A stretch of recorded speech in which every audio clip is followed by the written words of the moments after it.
आनंद श्री सदगुरु सुखराम जी महाराज की आनंद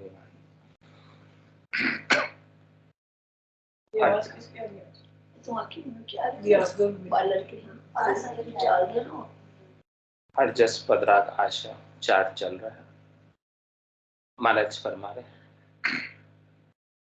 बांदा ने अंचर सुने न्यारो रे बांदा ने अंचर सुने न्यारो सते गरु महर नाम गट जागे तब कोई लखे विचारा सते गरु महर नाम गट जागे तब कोई लखे विचार रे बांदा नियंचर सुन न्यारो रे बांदा नियंचर सुन न्यारो बांधे मूल नव दरवाजा पवन देत चढ़ाई बांधे मूल नव दरवाजा पवन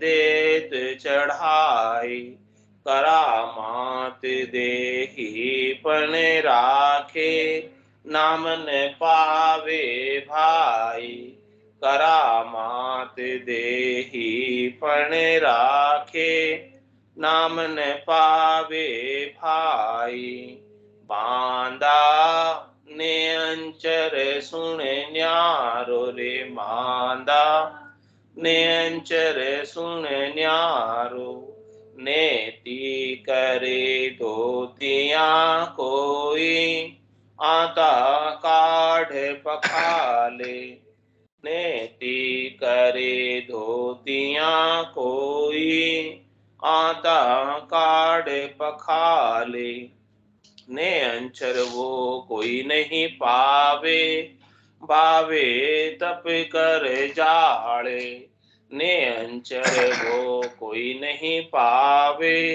भावे तप कर जाड़े रे बांदा ने अंचर सुन न्यारो रे बांदा ने अंचर सुन न्यारो ये सब ध्यान सिधायत होई तामे भूल मत भाई ये सब ध्यान सिधायत होई तामे भूल मत भाई आनंद लोक ने अंचर पहुँचे और न पहुँचे कोई आनंद लोक ने अंचर पहुँचे और न पहुँचे कोई रे बांदा ने अंचर सुन न्यारो रे बांदा ने अंचर सुन न्यारो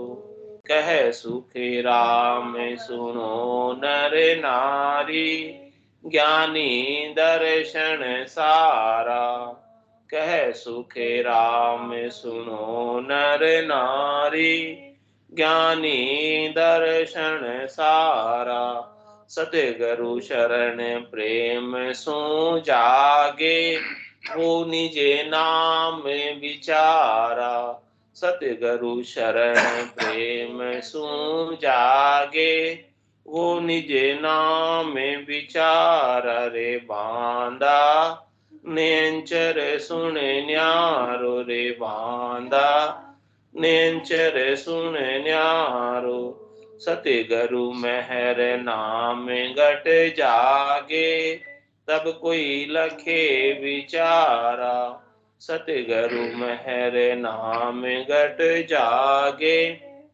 तब कोई लखे विचारा रे बांदा नेंचर सुन न्यारो रे बांदा नेंचर सुन न्यारो। महाराज नेंचर के बारे में स्पष्टता कर रहे हैं कि यह सबसे अलग है और इसका अनुभव सबसे अलग होता है। ये किसी करनी में नहीं है, क्रिया में नहीं है। संसार के अंदर मोक्ष प्राप्ति के लिए, भक्ति के लिए अनेक प्रकार की करनी और क्रियाएं करते हैं। उनमें महाराज हमारे ध्यान की भी करनी है, क्रिया है, खेचरी मुद्रा भी है। खेचर मतलब उड़ने वाला पक्षी, वो पक्षी आकाश में उड़ता है, उसको खेचर कहते हैं। तो महाराज फरमाने की ऐसी मुद्रा लग जाती है जिसमें उड़ने का अनुभव होने लगता है आत्मा। तो वो भी मुद्रा धारण करने से, साधने से निज नाम जागृत नहीं होता। हाँ, और आगे कह रहे कि रेचक पूरक साजे, रेचक और पूरक की साधना करते हैं, यानी श्वास और उश्वास की, यानी श्वास रेचक बाहर छोड़ने की और पूरक श्वास अंदर लेने की। उससे भी महाराज कह रहे निज नाम जागृत नहीं होता। वो रेचक पूरक तो प्राणायाम हो गया अष्टांग योग में, सांख्य योग के अंदर ये रेचक और पूरक। और कुंभक भी होता है इसमें, जिसमें सांस को अंदर ही रोक लेते हैं, आंतर कुंभक, सांस को बाहर ही रोक लेते हैं, बाह्य कुंभक। तो ये सारे प्राणायाम के आयाम है, अष्टांग योग के अंदर होते हैं। इससे शरीर स्वस्थ रहता है, शरीर की क्रिया है, लेकिन निज नाम का इससे कोई लेना देना नहीं। तो कह रहे महाराज ये सब कर लेने से ने अंचर यूं भेद न पावे, पवन गिगन गढ़ चढ़ गाजे। नेंचर का भेद इसमें नहीं मिलता है, इसमें नेंचर जागृत नहीं होता है। ये सब करने से भी बस पवन जो है, श्वासें जो है प्राणायाम कर रहे हैं तो गिगन में अंदर ब्रह्मांड के एरिया में चढ़ती है, और वो वायु की गर्जना होती है, आवाज जो होती है उनको भी सुनाई देती है। वो किसकी आवाज होती है? वायु की, पवन की आवाज होती है, श्वासों की आवाज होती है। तो महाराज के नेंचर की आवाज श्वासों की आवाज से अलग है, श्वासों की गौर अलग है, श्वास लेना और श्वास छोड़ना इसकी आवाज अलग है। और नेंचर की आवाज, श्वास नहीं ले रहे हैं, नहीं छोड़ रहे हैं, फिर भी आ रही, श्वास छोड़ रहे हैं आवाज आई, श्वास लिया आवाज आई, ये आवाज अलग है। और नेंचर की आवाज, श्वास नहीं ले रहे हैं, नहीं छोड़ रहे, एकदम बैठ गए बिना श्वास लिए भी, फिर भी उसकी आवाज अलग आ रही उसकी अलग है, वो नेंचर की आवाज। तो महाराज फरमाने की इस प्रकार से नेंचर अलग है। और भी क्रियाएं होती है अष्टांग योग में। नेति करे धोतिया कोई, अनेक प्रकार की नेति होती, जल नेति होती है जिसमें एक नाक से पानी डाल के दूसरे नाक से निकालते हैं, फिर इससे डालते हैं, इससे निकालते हैं। ये सब सफाई के क्लीनिंग है। ये ऊपर का जो श्वसन तंत्र है इसको साफ करने की नेति करना है ना, सब प्रकार की। और वमन करना भी एक क्रिया है जिसमें खूब सारा पानी पी लेते हैं और फिर सारा पानी एक साथ वापस बाहर। तो ये ऊपर के तंत्रों की क्लीनिंग, सफाई प्रोसेस है। तो ये तो शरीर को स्वस्थ रखने के उपाय जिसमें शरीर की सफाई की जाती है।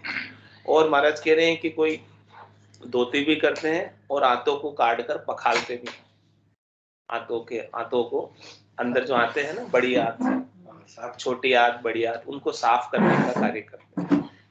तो उनको साफ करने का कार्य भी शरीर को स्वस्थ रखने की क्रिया है। इससे भक्ति का या परमात्मा प्राप्ति का कोई लेना देना। आजकल आंतों को भी साफ रखना आवश्यक है, पेट की बीमारियां नहीं होती, आंतें साफ रहती है। आंतों में पुराना मल जमा रहता है, उसके लिए एनीमा लगा दिया जाता है। गर्म पानी का एनीमा लगा लो तो आंतों को पखालनी आ जाएगी, सब साफ हो जाएगी। लेकिन वो सब भी शरीर को स्वस्थ रखने अच्छा है, बुरा नहीं है। हाँ, अच्छा है। लेकिन महाराज कह रहे हैं कि उससे आप मान लो कि हमारा ये सब क्रियाएं करने से मोक्ष हो जाएगा, वो मोक्ष नहीं। हाँ, शरीर को आप अच्छे से रख सकते हो, जब तक आप जियोगे तब तक स्वस्थ जीवोगे। ये सब क्रियाएं करने से, प्राणायाम करने से और नेति करने से और धोती करने से, हाथों को पखालने से, वमन करने से, ये सारी शरीर की क्रियाएं हैं। करना चाहिए, नहीं करना चाहिए ऐसा महाराज नहीं कह रहे कि करना चाहिए। ये सब करना आपको शरीर को स्वस्थ रखने के लिए सपोर्ट करेगा। लेकिन इनसे आप चाहते हो कि हमारा ये करने से ही मोक्ष हो जाए, ऐसा मानते हो तो नहीं होगा। वो बात समझा रहे हैं। और आगे महाराज समझ, नेंचर वो कोई न पावे, भावे तप कर जाले। कोई कठोर तपस्या करे, पंच अग्नि में अपने आप को तपाए, पांचों प्रकार के अग्नि सब तरफ जला ले, बीच में बैठ जाए, कोई अंगारों पे चलने लग जाता है, चलते हैं। हाँ, और कोई आग का स्नान कर लेता है, जैसे होली करती थी।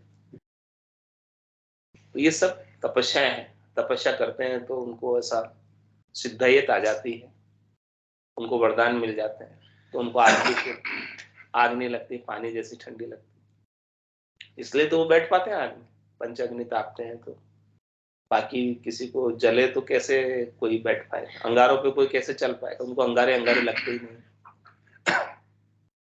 तो वो चल पाते हैं। तो ये सब क्रियाएं हैं जिनसे सिद्धाई जागृत होती है। वहां तक की सिद्धाई ले चुके हैं वहां तक की सिद्धाई, तब कर लेते हैं, नहीं तो आम आदमी तो नहीं कर सकता। जिसको ऐसी सिद्धाई प्राप्त है वही कर सकता है, वही कर सकता है। अपन तो एक रोटी की भाप ही नहीं सहन, हाँ सहन नहीं कर सकते, लेकिन वो सहन कर लेते हैं, कर लेते, मतलब इतनी सिद्धाई है उसमें, सिद्धाई है। सही बात। फिर भी मोक्ष नहीं, वो महाराज कह रहे हैं उससे भी मोक्ष का कोई लेना देना। ऐसी सिद्धाई प्राप्त होने के बाद भी वो पंचग्नि ताप रहा है, या अंगारों पे चल रहा है, या कुछ भी वो आग के साथ खेल रहा है, आग का स्नान कर रहा है, फिर भी उससे मोक्ष का कोई लेना देना नहीं। ये सब तपस्या करने से फल प्राप्त हुआ है, तप करने से ये फल प्राप्त हुआ। तो ये फल तो तपस्या का है, वो मिलेगा, लेकिन इससे कोई मोक्ष का लेना देना। और महाराज कह रहे हैं आगे क्या क्या करते हैं मोक्ष प्राप्ति के लिए। बांधे मूल नव दरवाजा और पवन देव चढ़ाए। बंद लगाते, मूल बंद लगाते, जालंधरी बंद लगाते, उतानपाद बंद लगाते, ये सारे बंद जो है त्रिबंध लगाते की क्रियाएं। इन सब क्रियाओं को और 9 दरवाजे जो है इनको भी बंद कर देते हैं। 2 आंख है, 2 कान है, 2 नाक है, कितने हो गए 6। हाँ, मुंह और गुदा और लिंग, 9 दरवाजे ये हो गए। इन 9 दरवाजों पे भी बंद लगा देते हैं, इनको भी सबको बंद करके एकदम बैठ जाते हैं। तो बांधे मूल और मूलाधार बंद लगाते हैं नीचे से। 9 दरवाजा, 9 दरवाजों को बंद करके और पवन देव चढ़ाए। श्वासों को अंदर ही चढ़ा लेते हैं गिगन में, आंत्र कुंभक करके भीतर में श्वासों को भर लेते हैं कुंभक में, और भरकर ऊपर ब्रह्मांड के एरिया में स्थित कर देते हैं। फिर दरवाजे सब बंद है। हाँ, फिर श्वास नहीं ले रहे, श्वास नहीं छोड़ रहे, आंख नहीं खोल रहे, आंख मूंदे हुए हैं और श्वास भी नहीं ले रहे हैं, खाली वो श्वास ऊपर चढ़ी हुई है। ऐसी समाधि अवस्था है। इस समाधि अवस्था के अंदर, ये जड़ समाधि कहते हैं इसको, जो जोगारम की साधना में लगाते हैं। इस जड़ समाधि को लगाकर कितने समय तक बैठ जाते हैं, और कितने समय तक फिर समाधि से बाहर निकलते हैं वापस बाहर, तब फिर वापस नॉर्मल पोजीशन में आते हैं।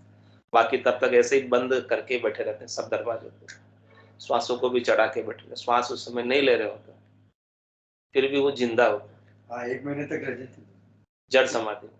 कोई खड्डा खोद के अंदर बैठ जाता है, फिर मिट्टी डाल देते हैं, फिर मिट्टी डाल देते हैं, वो समाधि ऐसे श्वासों को चढ़ा के बैठ जाते, फिर निकलते बाहर सब दरवाजे को। ये सारी साधनाएं हैं, क्रियाएं हैं, करनियां हैं। तो इन सबको मतलब सब चमत्कार मानते हैं कि ऐसा कोई करने से, लेकिन वो क्रिया करने का वो परिणाम होता है। ये साइंस है, इनका योग है। पर कोई नहीं कर सकता तो मानना तो पड़ेगा ना। हाँ, जिसने सीखा है वो कर सकता है, मतलब कर सकता है। हाँ, मानने का तात्पर्य ये वो क्रिया की उन्होंने, वो करने की, उसका फल मिला है, लेकिन इससे भी मोक्ष का कोई लेना देना नहीं है। मोक्ष का तो नहीं है, इससे भी आत्मा का कल्याण तो नहीं होता है। बस वो चमत्कार, हृदय सिद्धाई, करामात करतूत दिखा देते हैं, तो लोग सब उनको मानने लगते हैं, उनको जानने लगते हैं, ये सारी क्रियाएं करने से। तो महाराज समझे क्या करते हैं, करामात देही पण रखे। ये करामात उनमें ऐसी जागृत हो जाती है, करने से, क्रिया करने से करामात जागृत होती है, करामात दिखाते हैं। और क्या करें, देही पण रखे, और वो अपनी देही को काफी समय तक स्वस्थ रख लेते। जो नॉर्मल आदमी 60-70 बरस जीता है, तो ऐसे जो योगी होते हैं वो 125 साल, 150 साल, 200 साल, 250 साल, 1000 साल, 2000 साल, 3000 साल तक भी आज भी हिमालय में ऐसे योगी है जो जो 2-3 हजार सालों से जिंदा ही है, ऐसी समाधि अवस्था में लगाकर बैठे हैं। हिमालय के एरिया में आज भी है। हाँ रहते। तो ऐसे योगी ये सब क्रिया करके देही को रख लेते हैं। देही को मतलब उसी देही के अंदर वो अपने प्राणों को रखते हैं। हाँ, तो महाराज कह रहे हैं कि करामा दहीपन राखे, वो कर लेते हैं, लेकिन क्या करें, नाम न पावे भाई। ये सब करने से भी उनको निज नाम नहीं मिलता है, और निज नाम नहीं मिलता है तो उनकी आत्मा का कल्याण नहीं होता है। अंत तो गत्वा, तो उनके शरीर को जाना ही होता है। भले वो कितने लंबे समय तक अपने शरीर को रख ले, लेकिन अंत में तो जाएगा। कोई कोई तो इतने जबरदस्त होते हैं योगी कि महाप्रलय तक भी अपने शरीर को रख लेते हैं।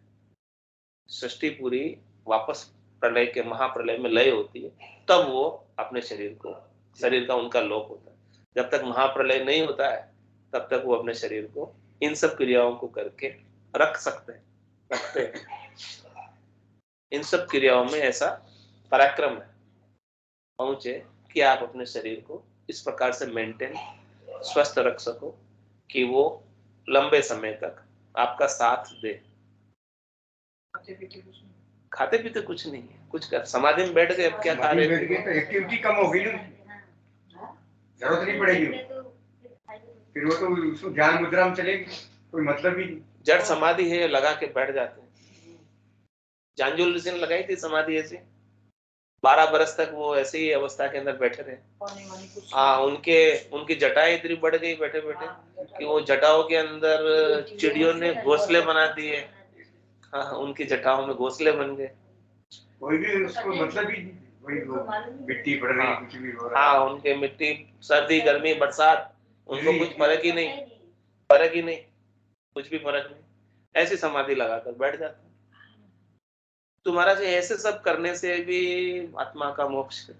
फिर वो जांजुल ऋषि ने जब समाधि से बाहर निकले, तब वो पंखी और पक्षी जो है वो उन्होंने तुलाधार की प्रशंसा कर रहे थे। बोले मैंने इतनी सिद्धाई प्राप्त की, मैंने इतना तप किया, मैंने इतनी बरस तक की समाधि लगाई, फिर भी जो है वो उसकी प्रशंसा करे, ऐसा क्या है। फिर वो तुलाधार के पास गए, जो बनिया था, दुकान करता था, उसके पास वो निज नाम की प्राप्ति के लिए गए। निज नाम उनसे प्राप्त किया। तपस्या करने से, इतना कठोर तप करने से निज नाम प्राप्त नहीं हुआ। तो कह रहे महाराज इस प्रकार से वो देही को रख लेते हैं, और लेकिन नाम नहीं मिलता, और नाम नहीं मिलता तो काम नहीं होता। नाम मिले तो काम होगा, बिना नाम के काम नहीं होता। होता है कि बिना नाम के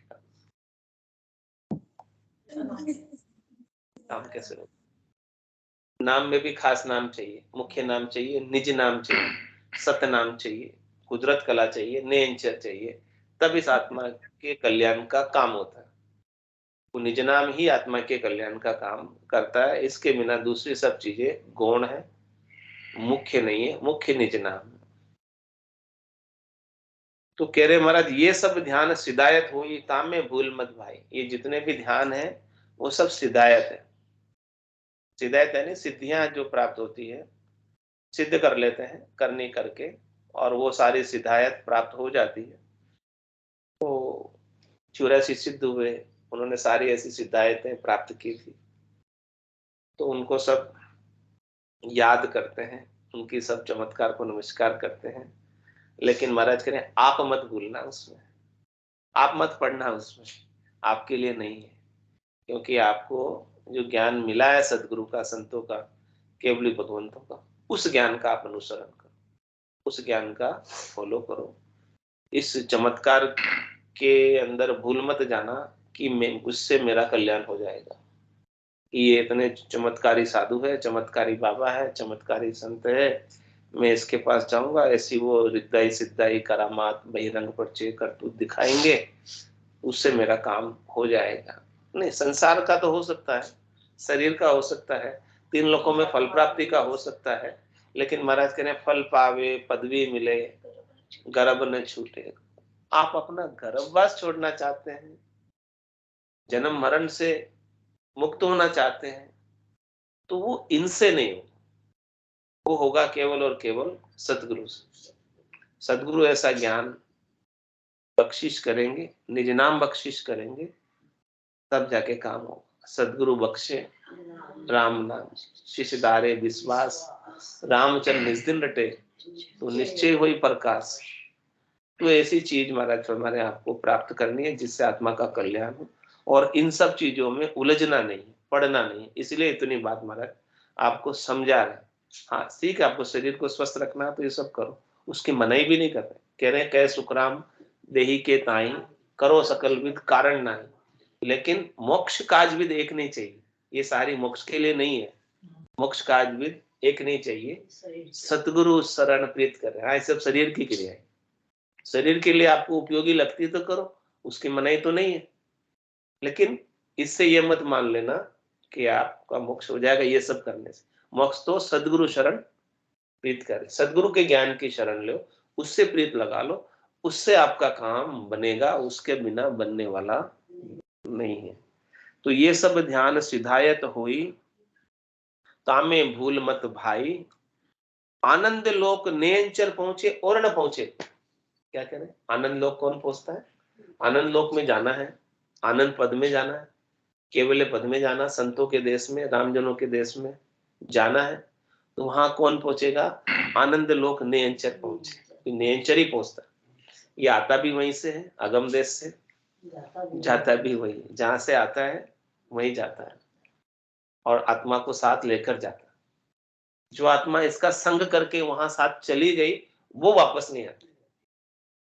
3 लोकों में से तीर्थंकर की सारी आत्माएं वहां गई थी, तो वो वापस नहीं आती इधर, जो वो वहां की वासी, और जो वहां नहीं गई वो इधर ही दिखाई देती है, त्रिलोकी में ही घूमती रहती है, काम करती रहती है, कार्य सारती है, करती है काम, जैसा जैसा उनको उनके लिए उपयुक्त काम होता है वो सब करती है।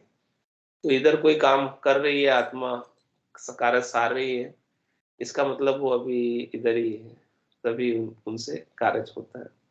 तो आनंद लोक जो पहुंचता है वो नेंचर पहुंचता है, और दूसरी कोई चीज पहुंचती ही नहीं। बाकी दूसरी चीज करके हद को लांग गयो बेहद में, तो ही रीत तो फिर है।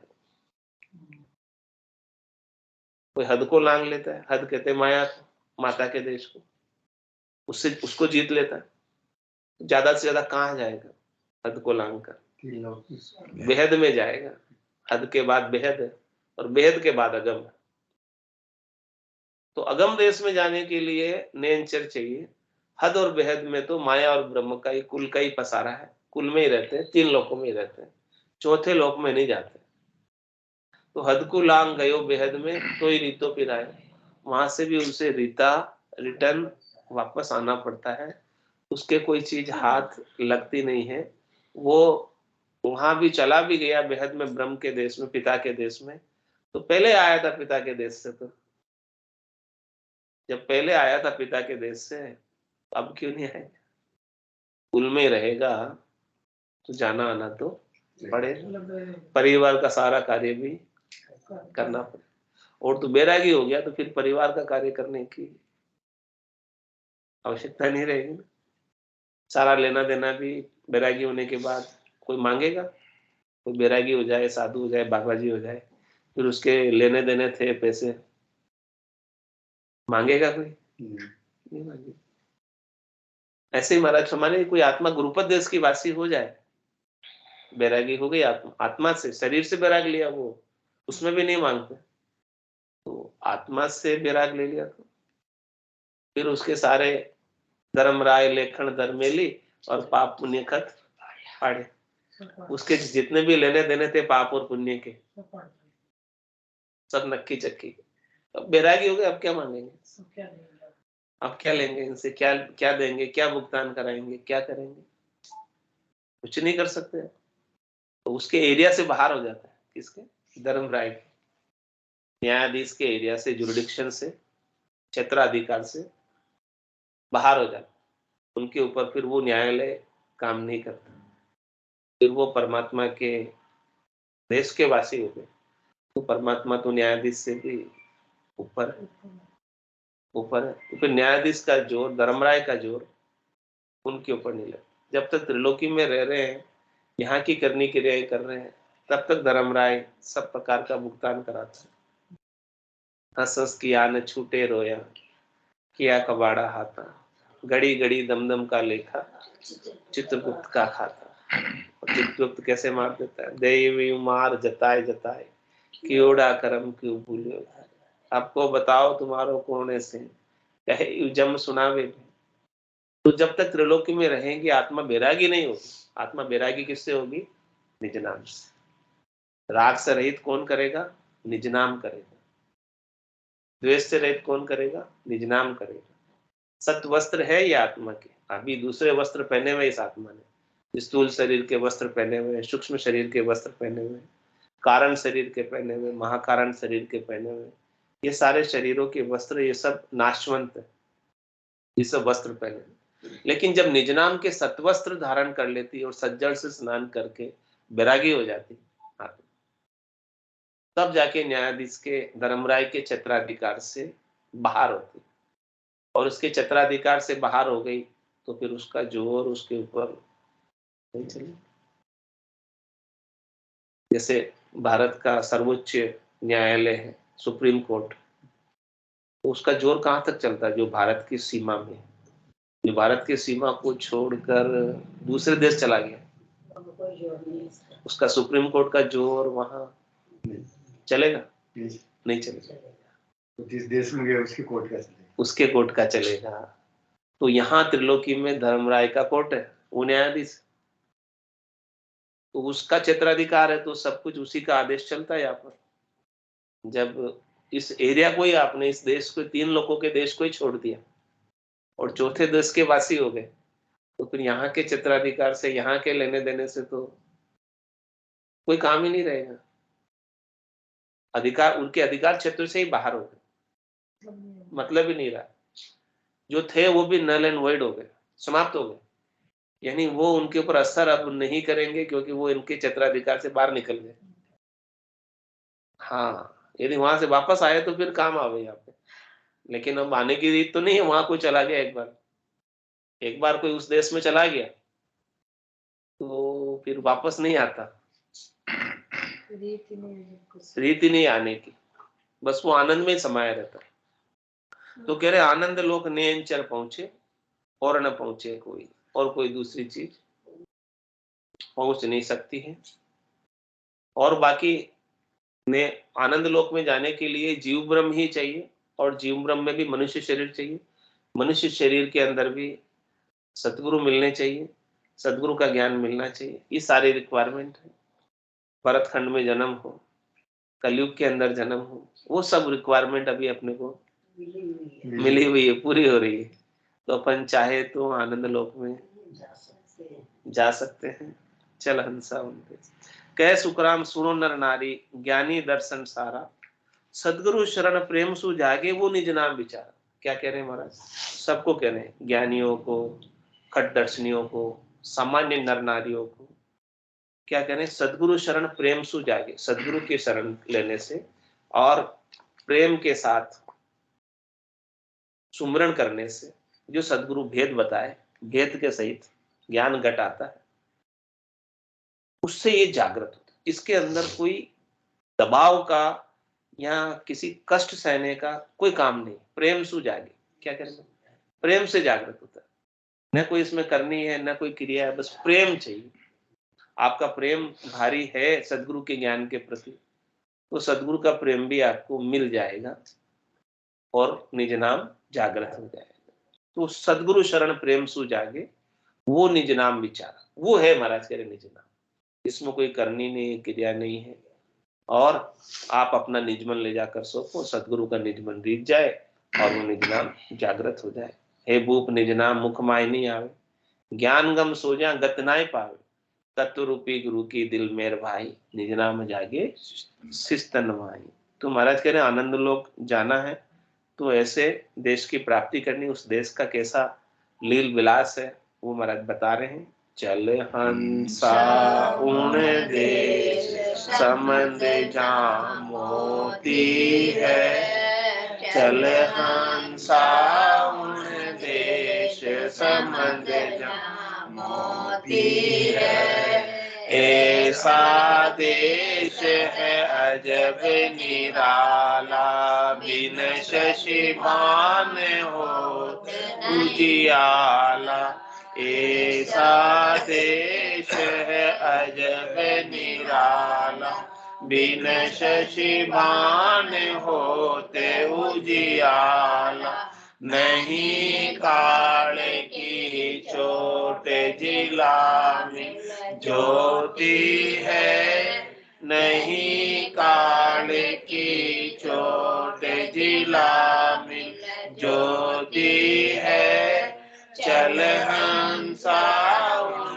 देश संबंध जहाँ मोती है, चल हंसा उन देश संबंध जहाँ मोती है, जब चलने की करूं तैयारी, दुबल्या जाड़ पड़ा अति भारी, जब चलने की करूं तैयारी, दुबल्या जाड़ पड़ा अति भारी, जब चलने की कहूँ हंसनी रोती है, जब चलने की कहूँ हंसनी रोती है, चल हंसा उन देश संबंध जहाँ मोती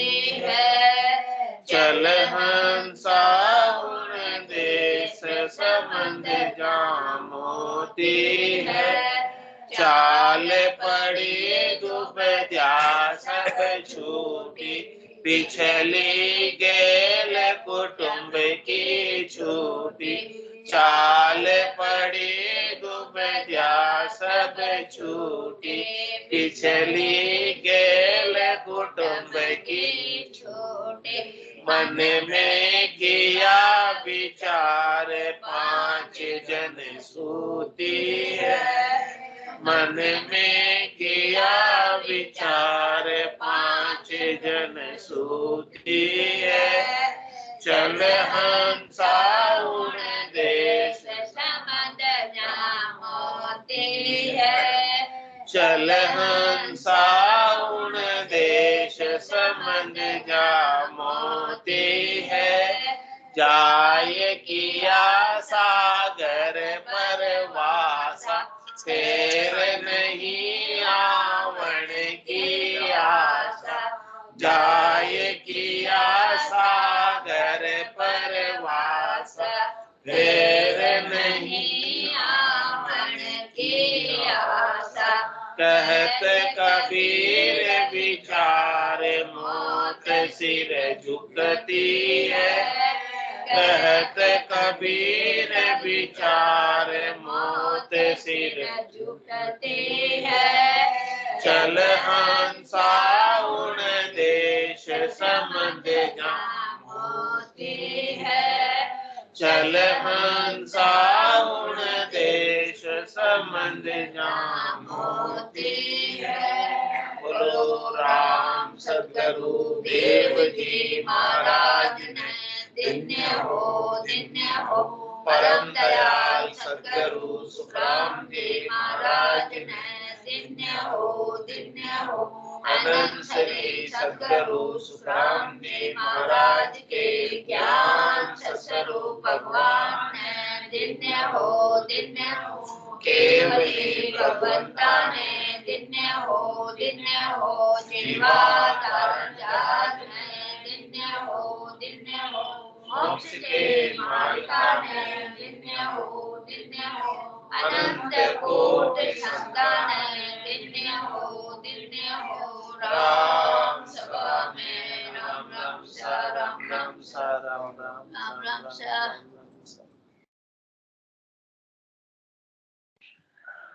आज मुंदड़ा जी आपको फोन नंबर दे दो।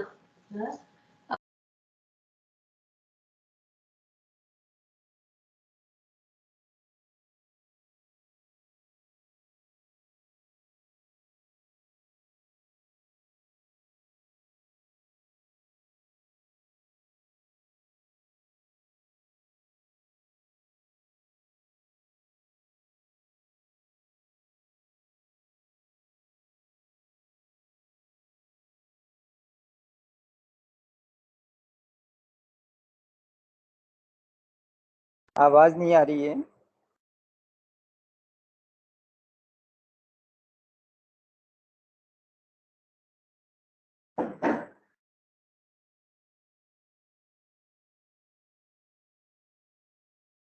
आवाज खोलो सा, आवाज म्यूट हो रही। नहीं, भाई जी आए नहीं लगते हैं, भाई जी का नहीं आया अभी, भाई जी का ऑनलाइन नहीं है। भाई जी को फोन करो। थोड़ा एंजॉय कर।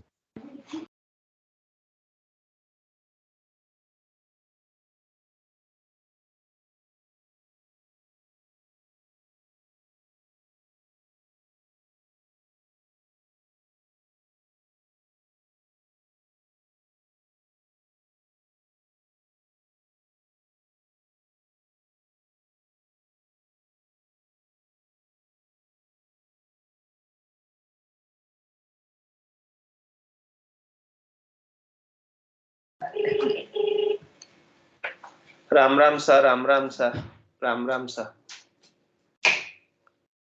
भाई जी राम राम।